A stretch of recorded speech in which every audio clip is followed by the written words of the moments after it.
So today we are going to look at Piagetian programs and how Piaget's stages affect our future students. Now there are four main stages that we're going to be looking at, and depending on what age you teach, you might encounter a variety of different stages, or you might just have one main focus. So it all just depends on what age you're in, be it early, middle, or AYA, or K through 12.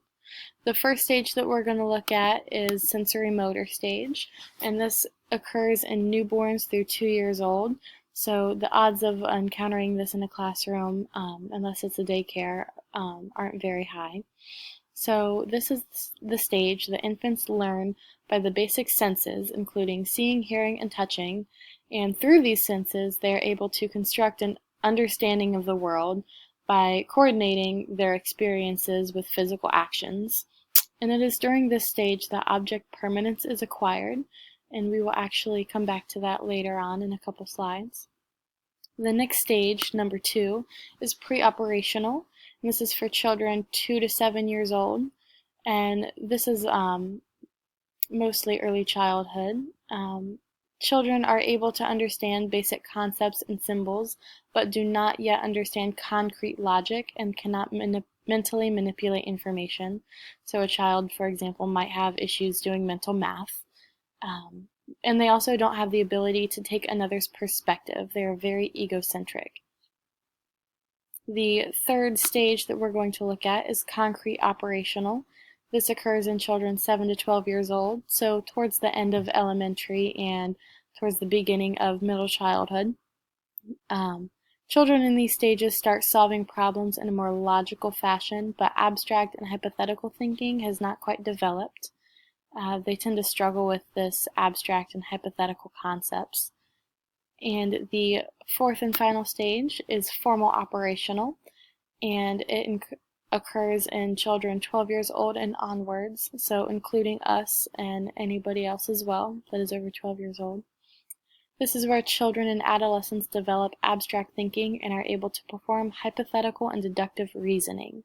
So this is essentially saying that it's easier for us to think scientifically about the world around us and how people in this stage are able to see multiple solutions to a problem, whereas we are able to take an idea and think about it in such a way that any other younger child is simply not able to understand. So this is basically a chart of everything that I have just explained. Describes the different stages: sensory motor, pre-operational, concrete, and formal operational. Gives the years and then some little facts about the different stages. And so going back to what I said earlier about the sensory motor stage, the development of object permanence is one major occurrence that happens during this stage.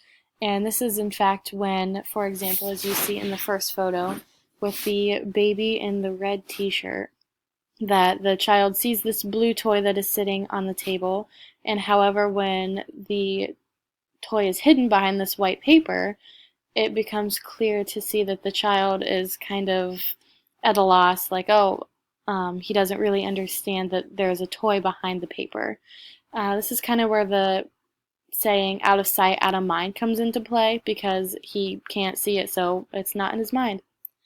And so you can see that the child in the bottom row has achieved object permanence because he can see that there is a toy on the underside of the blanket, and he is able to move the blanket to get to the toy because he has achieved understanding that there is something there even though I can't see it.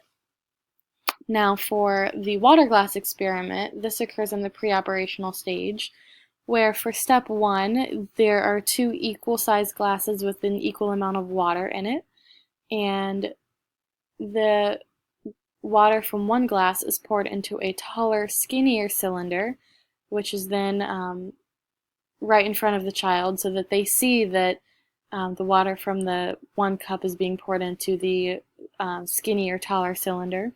And so they can visibly see that this is happening, and they will still choose that cylinder C, the tall, skinny one, has more than the one that is short and appears to be smaller, even though they both hold the same amount of liquid. And so there are 4 teaching implications based on Piaget's theory. And so the first one is that a focus on the process of children's thinking, not just its product. This is the emphasis on the process of learning and the student's understanding, not only if they got the right answer. The second one is the recognition of the crucial role of children's self-initiated, active involvement in learning activities, where these children are encouraged to discover through interaction with the environment rather than the presentation of pre-made knowledge. And for this one, number 3 is a de-emphasis on practices aimed at making children adult-like in their thinking, because you are not able to change or enhance a child's thinking, because if they're in a certain stage, they have to naturally grow out of that before they're able to move on to the next stage. Number 4 is acceptance of individual differences and developmental progress, meaning that children all go through the same developmental stages but at different rates. So therefore, through these 4 different teaching implications, these can be incorporated into the classroom to help better educate our students so that they are able to learn to the best of their abilities and to be pushed to learn as much as they can, also not overwhelmed because they are not able to fully comprehend some things that they just don't have the ability to understand. Thank you.